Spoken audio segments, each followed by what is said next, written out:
Hi, it's David Avrin with the Customer Experience Advantage. It's been said that the most powerful word in any language is the word no. No can set boundaries. No can keep us safe from harm. But when it comes to questions or requests from our customers or our clients, too often the word no is a too easy response that costs you both money and loyalty. I will tell you how to give more consideration to your very empowered customers right after this.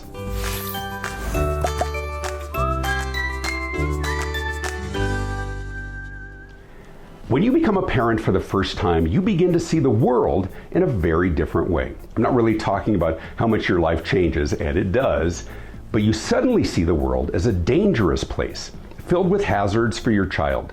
There's something dirty on the ground, or oh God, there's a sharp object left out, or an electrical outlet that's within reach of your child, or there's that barbecue grill that's very hot to the touch.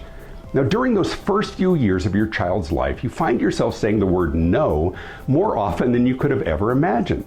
But as our children get older, no is more of a barrier between what they want and what they aren't allowed to have, or what we will allow them to do. No becomes the power wielded by the more powerful. It's certainly not a relationship of equals, and it's not meant to be. And being on the receiving end of that restriction is frustrating. And when you have a rebellious teenager, generally they're rebelling against the word no. And as we grow older and we make our way into the world, the power to make our own choices increases as we become more independent. So now, as customers, when we hear the word no or some version of it, I think we kind of go back to a bit of a primal state as we feel that power being taken away or being beholden to someone who gets to decide whether or not we can have what we want. And that loss of power feels bad. So my question for you is this: do you realize how often you say no to your customers? I'll bet it's more often than you think. Now, of course, it's not always the word no itself. Sometimes we say, unfortunately, we don't offer next day delivery, or yeah, we don't have anything available till next month, or sorry, we don't allow menu substitutions, or excuse me, you can't bring your drink into the store. Now, you may not define that as a no, but that's what your customers are hearing. This is our policy, and it is what it is, and we don't make exceptions for our customers. Yeah, I know you have a unique situation, but we don't really do unique. That would require thinking and making decisions, and we kind of have our own way of doing things. Now, of course, sometimes the answer is no, right? Sorry, we can't build you a house in 6 weeks, or you're not allowed to bring your emotional support donkey onto the airplane. Oh, you want a roast beef sandwich at our vegan restaurant? Yeah, that's a hard no. But too often, we say no when we could easily say yes, because no just seems easier. We don't want to have to come up with training to accommodate 1,000 different scenarios. Honestly, the easiest thing to do is just quote our policy and do it the way we've designed it.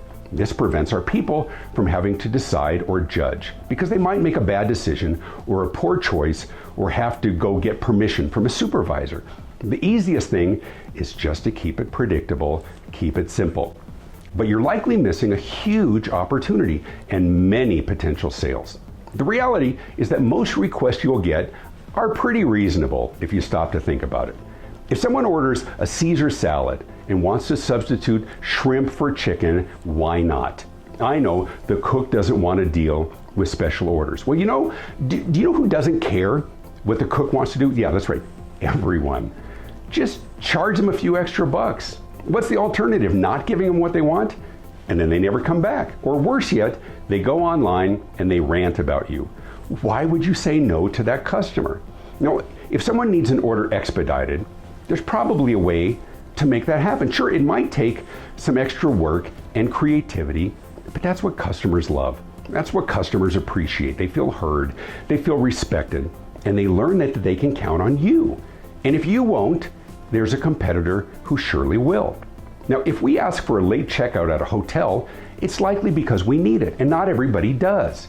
And when you say no, or sorry, or we can't do that, or quote your policies, we feel unheard and underappreciated. What we really feel is dismissed and disrespected. Now, the argument that I hear most often is that if we do it for them, we have to do it for everyone. That's not true. That is a cop-out. You only have to do it for the people who ask, if you can, if it makes sense. The truth is that most people won't ever ask for a special accommodation. So accommodating the few that do is a super smart move. Now, to be clear, you have every right to design your business the way you want, and you have every right to say no whenever you want. Just recognize that you'll lose customers because of it, and you may be okay with that. Some hard to please customers we don't want, but honestly, that's the exception. Today, there are more and more competitors who will find a way to say yes to unique questions and scenarios. And then not only will you lose that sale, but you'll likely lose that customer and the lifetime value of that customer as well. That is a pretty big price to pay for what might have been a simple accommodation that you weren't willing to offer. But when you take the time as a team to examine why you say no and work to say yes more often, you'll discover wonderful ways to please your clients and customers, engender loyalty, and create ambassadors for your brand. Here's why you do it. I think too often you say no because it's just easier than saying yes, if it's outside of your standard business model. We design our businesses to create predictability in buying scenarios, our customers' path, and ultimately in revenue for our business, right? Anything outside of that model is a distraction, and it's certainly much harder to plan for and train for and quantify. But here's why we hate it. As customers, we haven't read your employee manual. We don't know exactly how you want to do business. We just know what we want or what we need. Our needs aren't all the same, and we want to be treated like human beings. We want to be heard and understood. We want you to empathize with our situation and respect our preferences and understand the pressures that we're under. Here's a better approach.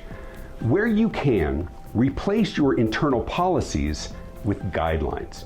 Train your people on appropriate decision making and not just on policy quoting. Help your people understand what a good decision looks like within the context of your business model, and then give them more freedom to say yes to unique requests or scenarios. That can be scary, I know, but it can also pay huge dividends. Listen, you could be the hero for your customers instead of just another door shut in their face. And even when you have to say no, and there's plenty of times when we have to say no, offer an alternative. Say, let me tell you what I can do. Trust me, it is so worth it. When we were kids, we accepted the fact that the word no was a big part of our lives. But as adults, we seek out and buy from and stay with those who tell us yes. Just saying.